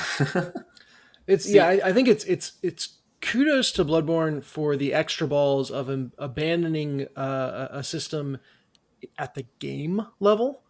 Yeah. There's plenty of games where you were captured and now you lost all your armor, etc. But you can get it back, after that section. Bloodborne's like, nah, no shields for the entire game. Mm-hmm. What were we going to say, David? I was going to say, meanwhile, I just have played every Soulsborne game as get biggest stick possible and bonk enemies. That's which is funny because that always felt to me like that was an unintended, something the developers didn't intend. And then I read Berserk, and I was like, nah, that was probably something the developers intended. Oh, yeah. They absolutely wanted that. Yeah. For my answer on this, I'm going to say removing the loot system from Mass Effect 1 going into Mass Effect 2. Mass Effect 2 is far from a perfect shooter, especially nowadays. If you go and play it, it'll be really clear that it is this weird kind of compromise between an RPG system and, what would feel like a polished third-person shooter kind of deal. But I think it was absolutely necessary for them to kind of go for that cover-based system just in order to make a gunfight feel like a good gunfight. And part of that kind of simplification and streamlining was making individual pieces of loot that you got much more meaningful. If you remember, Mass Effect 1 ended up having you would get an inventory just full of almost like a Borderlands style. This is by this manufacturer, which means it specializes in this particular kind of stat. And it's like a plus 0.3 on this particular damage output, fucking whatever. No, I don't want that. I don't want to it's not fun for me. Loot is not fun for me to kill somebody and then go in and do a comparison and try and figure out if it's worth learning a new weapon or replacing something or figuring out if I want to sell it. It's kind of a death by 1,000 cuts or just, a whole bunch of small friction adding up to big friction. Kind of thing. It's funny how a decimal point just changes how I feel about a game completely. Where it's 0.5, sure, get that shit out of here. Oh yeah, +5. Okay, yeah, I can handle that. Oh yeah. I mean, my rule for video game stats, it's kind of like my rule for currency. If it's anything less than 0.05, then fuck you, go away. Round everything to the nickel. 5% increase or bust. I don't care if I pick up fewer things, if I have to make fewer like micro decisions, and the things that I get are more meaningful upgrades. I think for me, it's the arrows. Meaning, if I'm evaluating a weapon by how many green and red arrows there are on it, then it's not worth the upgrade. Here's the thing: gear scores all the way. If it's all like like I don't care if it's all up arrows. If the difference is just like 0.03 ice damage when you start a new business in a economically disadvantaged zone and it's at least 40% minority owned, to make a Kamala Harris now joke. I want to play this game. Yeah. Even if it's like overall, if it is an improvement but not enough of an improvement, I will throw that fucking thing in the garbage. I don't care. New verbs, people. I want new verbs. Please. So I want to tangent real quick. That reminds me, there is one issue I do have with the new Diablo, and that is they removed inventory Tetris. Ew. Every item is the same size, so you basically just have inventory slots. Which they did a WoW thing with it. Ugh. Is probably like objectively on some level like better game design, but gosh dang it, I loved being like, all right, I just killed this boss and I've got this stuff. What am I going to toss out and like shift around? That's a so much more interesting decision than WoW style. Like, how many slots do I have? I don't know, man. I mean, I'm going to borrow an idea from I Think You Should Leave, or now I Think You Should Leave, but from You Look Nice Today. I also think that every check that you get should be sized based on how much money the check is worth. Oh, that's a good idea. Yeah. Somebody's walking home with $1 million check. You got to fucking know about it. Yeah. Also, it would be much more difficult to rob someone of like a check the size of a chalkboard. Mm-hmm. Yeah. God, I have not thought about You Look Nice Today since college. It's kind of the perfect podcast. Yeah. It is a pretty good one. I've been chasing that for years, man. Anyway, let's see here. I think Ben, how about you? I think mine's going to be Journey. The fact that, spoilers for the game, in the last level, your ability to jump is limited, and that's what you've been building up the entire game, is a pretty effective subtraction. Yeah. I mean, I could, again, no spoilers, make a very similar claim about Brothers. Oh, yeah. Yeah. Those gut punch. those last minute kind of mechanical changes to things you really took for granted, let's say. Yeah. David, how about you? So my snarky answer is Spec Ops: The Line, where they deleted Power Fantasy. Yeah. My other kind of snarky answer, but it's seasonally appropriate, is all of the character creation systems now that have subtracted gender. Oh, yeah. Oh, sure, yeah. Yeah. Body type 1 or 2, or, please, a slider. Sliders, please. Nothing will ever be better than Tiny Tina's, where the body types are this one and that one. Yeah. I was going to say nothing's going to be better than Saints Row 2, but yeah. What was in that as well? Oh, it was just a slider. And then just a slider. Oh, that's actually really, really clever. Just a slider, and then I don't know if it was Saints Row 3 that added it, but like you could, no matter what your body type was, you could pick what voice you wanted as well. Yeah, from any of them. And one of your voice options was just Nolan North. That was Saints Row 4. That was Saints Row 4. Oh, that was 4? Really? Yeah. Mm-hmm. I thought 3 did that. Yeah. Okay. Good stuff. Anyway. Yeah. There we are. So that was David. Dennis, how about you? Yeah, I'm going to go kind of microcosm here. I love the Arkham City Mr. Freeze boss fight, where every time you deal damage to him, he removes that way of attacking him. And so you basically have to find, it's like 6 or 7 different ways to catch him off guard. it's really weird to get a final exam in like the first third of a game. Yeah. Yeah, just that tells you just how fast it lays out an array of tools for you. Yeah. God, that's a really good boss well fight. And then the rest of the season was, rest of the series was just chasing that high.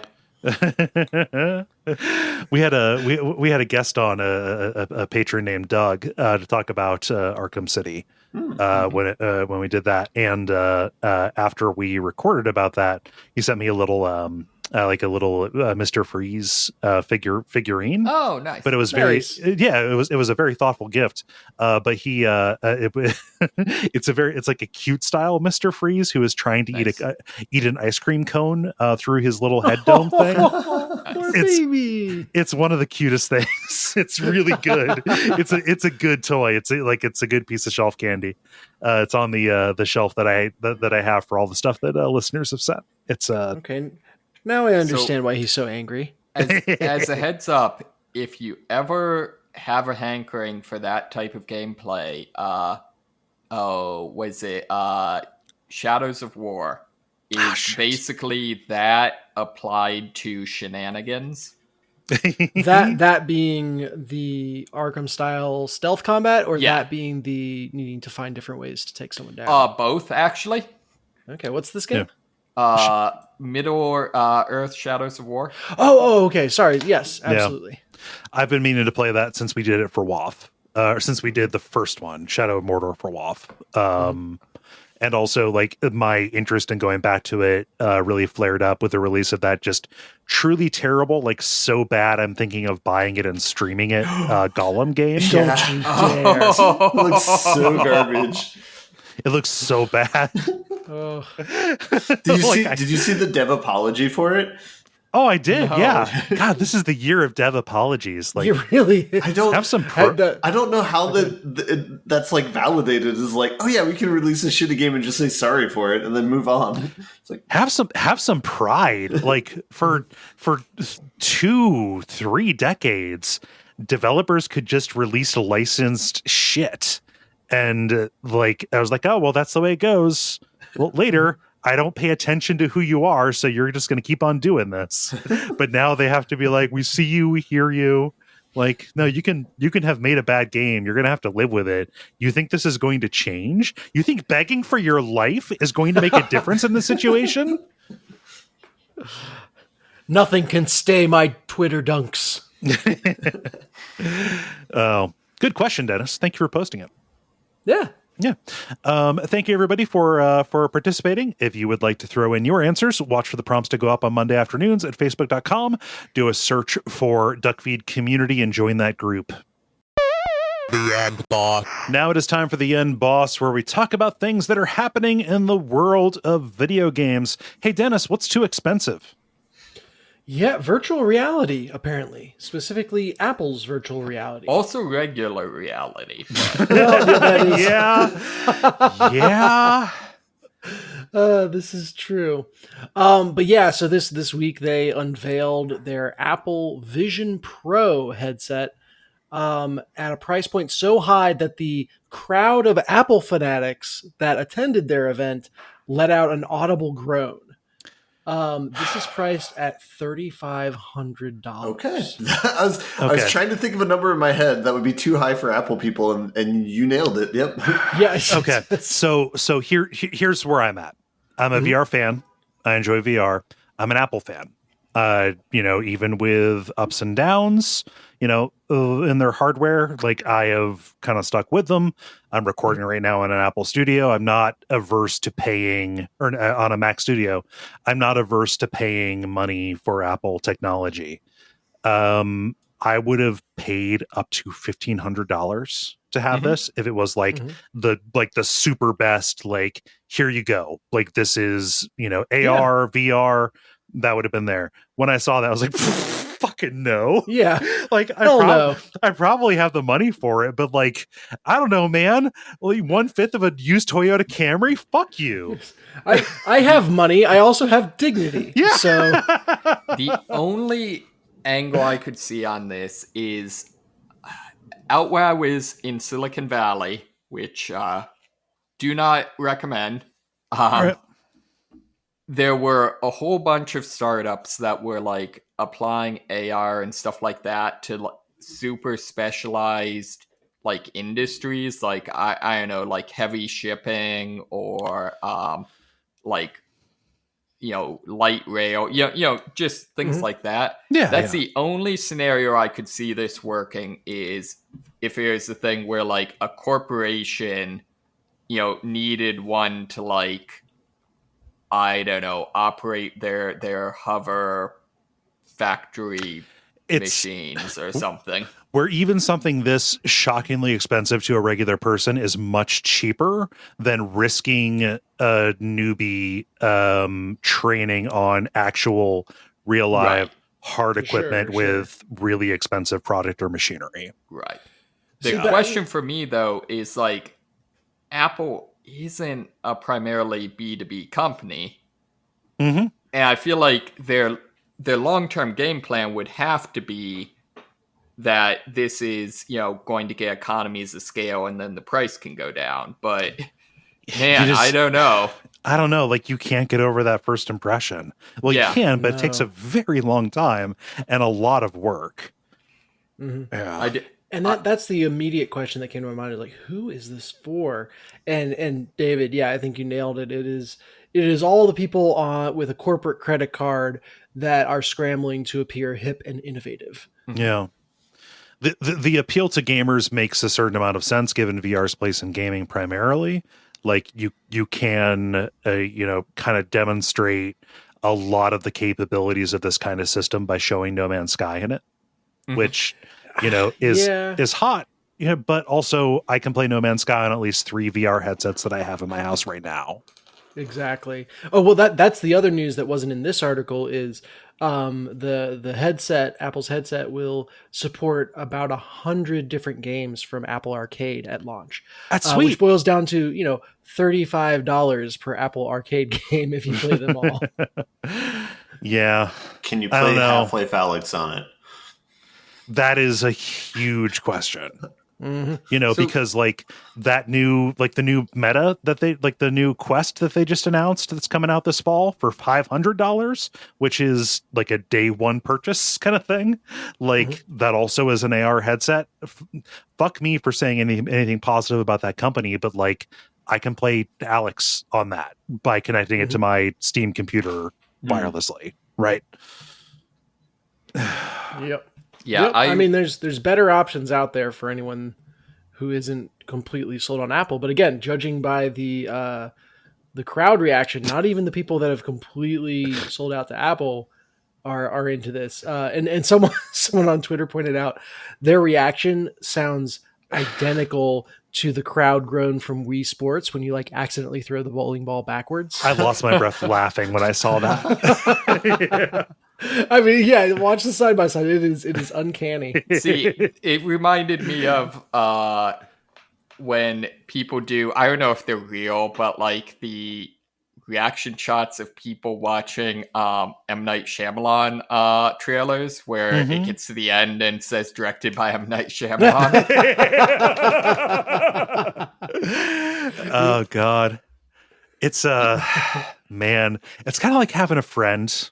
You have a friend who makes really, really bad decisions. I'm not talking about any of you, but just in general, like, I don't know if it's with substances or whatever, but it's, like you go over to their house and then you see them pull out the bottle and it's like, Bud. It's like, I thought we were past this. Apple. Come on. Yeah. I really want AR to work though, because gosh dang it, I've already got all the bad parts of living in a cyberpunk dystopia. You owe me some of the tech. Give me at least 1% of the upside, please. Yeah, it's the humans are doing the cheap labor while the robots are creating art and writing. This is, the worst. Never thought about it like that. Fuck. Yeah, no, it's man, I don't know. I was about to say something really bleak. I told you we'd get there. Oh my God. Ben, how was I wrong last week? Wait, my story is about me being right. I don't think you were wrong. You were wrong? I don't know. Go ahead and tell the story, and I'll say how I was wrong. All right, so this story is about this is like Ben's Schadenfreude corner, where I'm going to talk shit about Konami some more. So it came out in the past week, a detail about the remake they're doing for the Metal Gear 3, because there are questions around if they were bringing back voice actors to re-record things, because they said something kind of ambiguous, and they clarified, no, we're not going to do that. To get the game out sooner to the fans, we're just going to reuse that audio we already got. We're not going to pay new people. Holy shit. Yeah. So yeah. I think my prediction from last week is going in the right direction. They're going to quickly make a shitty remake and try and get some money out of it. And womp womp. What I said last week was that they were bringing back the original voice cast, many of whom I learned are dead. I mean, technically they are. Many of whom I have learned in the meantime are dead, actually. But I spoke about that as a point in its favor. Like, okay, they're going to honor this thing. They're going to, bring back David Hayter. They're going to bring back, all these people who made those performances what they were. No, they're going to just reuse the original recordings, which were fine, but also this precludes an awful lot of new content and spins on content, and like the thing that is in vogue with remakes right now, which is recontextualizing the original, based on kind of current times and mechanics and stuff. And this is like such a terrible sign, because now it's like, no, this game is going to be exactly the same as the original one. And so it's like, okay, so like what happens if there's something going on narratively that's hard to do in like a new engine that you have? Like what's going to, I don't know. So I'm, in before shit ton of bugs, whatever. In before the apology note. Mine. They're gonna start demoing the apology note instead of gameplay. Oh yeah, no. So, we're go ahead. We don't have anything ready to show you yet, but here is what we think the content of our apology note will be. So is Konami doing anything good right now?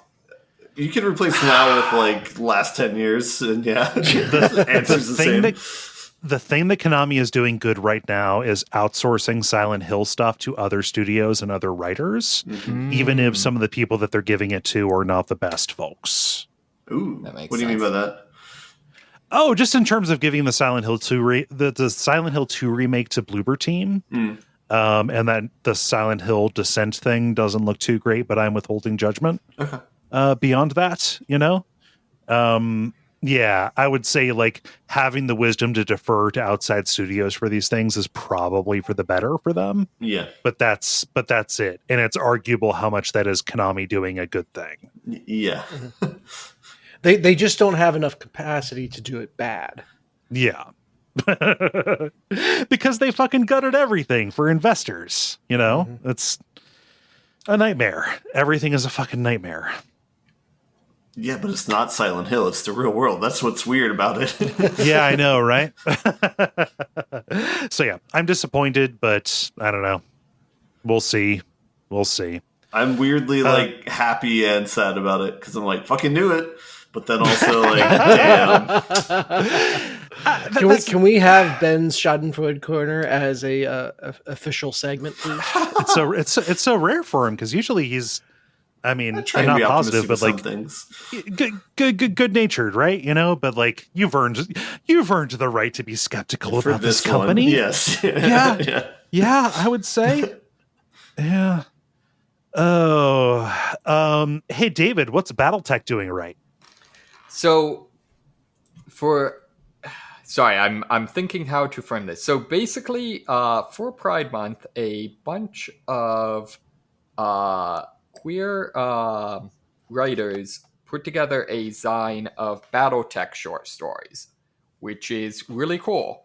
However, when people posted about it on the BattleTech Reddit, the moderators removed the post because you're not allowed posting anything political, which is a problem. However, it turned out it is a problem, but it was a problem for the moderators because that's a good clarification. I said what BattleTech is doing right. I should have said what the BattleTech community is doing right. This is a positive story, but not from the company. Well, no, we get to the company actually. Okay, cool. So it turned out to be a problem for the moderators because the person that created the Reddit like 15 years ago decided, all right, I'm just going to fire all the moderators. And so just kicked them all out. And then on the BattleTech company side, they don't go into a lot of details of this, but apparently, like, they just have gotten their, like, I don't know what the term is, but basically their, like, social media liaison type thing up and running. And the person in charge of it was, like, moving over the weekend when this happened. Mm-hmm. So they're like, oh, crap, like, this is kind of fucked up. And so their like approach was they created a new BattleTech subreddit that wasn't cool with hating people. And so now the old BattleTech subreddit and the new BattleTech subreddit are basically in talks to be like, all right, you're cool and we're cool, so we're gonna like figure out how we're gonna work together and like be cool. Yeah. Nice. Also, I posted a link to the Zine. It looks pretty cool. I love the cover. Has a mech warrior, painted up shark style as they do, with the text "trans rights or I bites." It is like a trans flag shark style. Yeah. It reminds me of the IKEA shark that kind of became the thing. That is such a weird phenomenon, and I'm here for it. Yeah. So the community ended up being super cool, and there's a bunch of free short stories to read. Nice. Yeah. I'm just imagining some chud saying, hey, your LGBT agenda has nothing to do with my mecha anime stuff. And it's like, bitch, Kaworu Nagisa, Shinji, even Jellian, come on, you assholes. Yeah. Should maybe make a small PSA where next week is don't get on Reddit from the 12th to the 14th for the API pricing. I didn't know that. Yeah, because it's cool. all over all my subreddits. Explain that for everybody. So Reddit changed things so that they added API pricing, and they changed the API pricing. And basically, they're doing it as a way to like block out third-party apps, and it's a way. This is the thing that the Apollo devs posted about. And I think I use Reddit as fun as like the phone app I use, and so basically it makes it prohibitively expensive. It's like in the millions of months to run those apps now if they do that new API pricing, and it's much higher. Killing the golden goose. Yeah.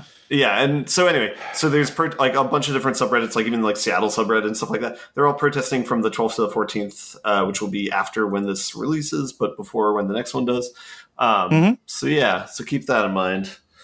Yeah. Okay, yeah, that's good to know. Thanks. Don't cross the picket line. Yeah. I will be not doing the play-by comment that section of time. Cool. Nice. And people are like, what am I going to do? Play the game myself? Probably. That's awesome. Yeah. Nice. In my story, this is just a real quick one. One of my favorite horror games, Lisa the Painful, and its expansion, Lisa the Joyful. These formerly RPG Maker RPGs that deal with a lot of body horror and just kind of societal horror kind of stuff. Kind of styles itself after Earthbound kind of things. Both of those games are getting an HD re-release. It is very funny to talk about this game getting 4K and 120 hertz kind of stuff because it is pixel art or what have you. You can really see the seams between the pixels. You can, the stitching is you can amazing. You can get in there. I think the bigger news for this is the fact that it is coming to consoles. It's coming to PS5 at the very least, and Nintendo Switch, which I think is the bigger deal here, Xbox and such, and also on PC. You're getting both of the games, like where you get in the game and the expansion pack in the same thing together here. So you can play one of the most unsettling and upsetting games that I've ever played on July the 18th, all together for one particular price point. And anybody who has listened to the show knows that I think it is good when good games are able to be played by more people. Mm-hmm. Yeah. Anybody remember these games? Anybody tried these?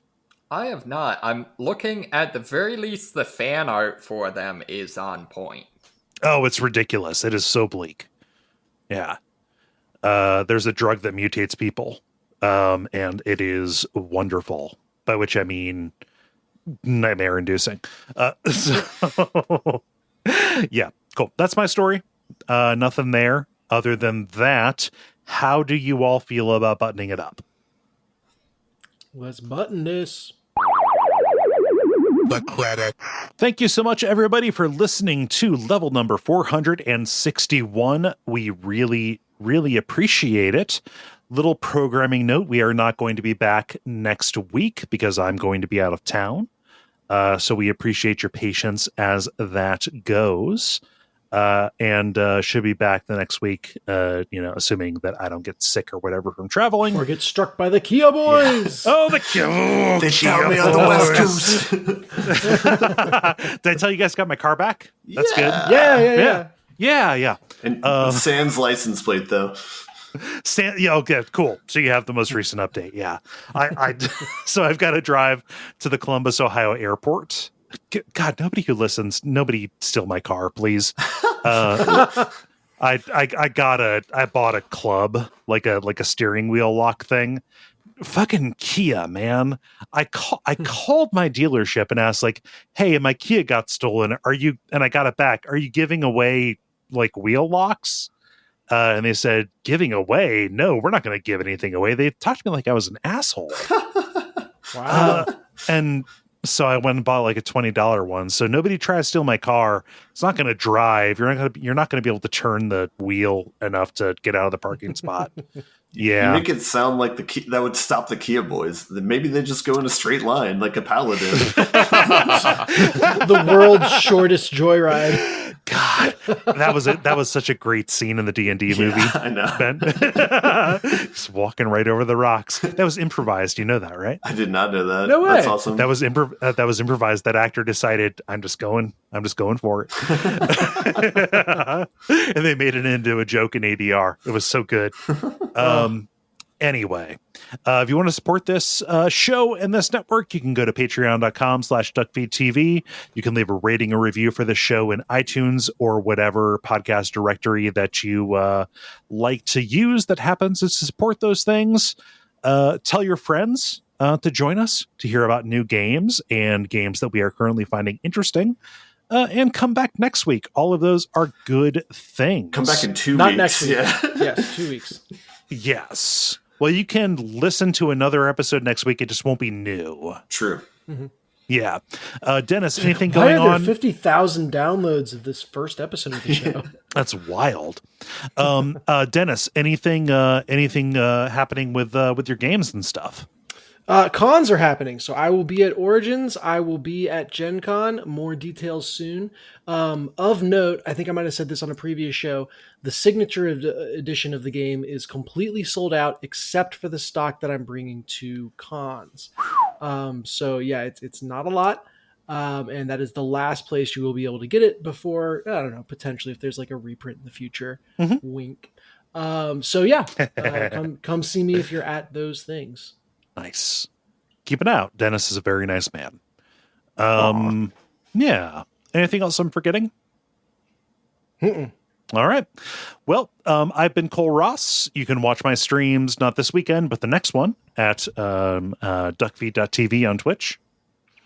I've been Dennis Furia. You can find me at Origins and Gen Con. I'm David Mysmith. You can't find me on Reddit. I've been Ben Merkel. And stick around for some titles.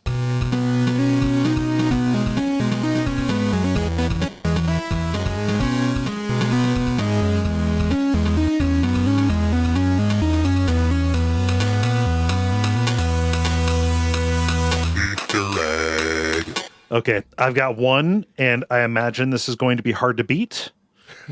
Your various anime straps. Yeah, that's pretty good.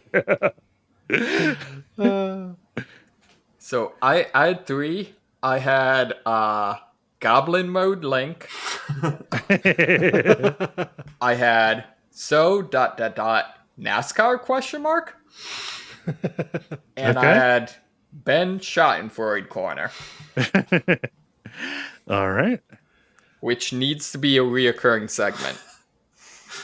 Oh, I don't want to corrupt Ben with negativity. But it's Freud, it's happiness, right? Mm-hmm. What could be so bad about that? But it's a shameful joy, Ben. Don't you want me to be happy, Cole?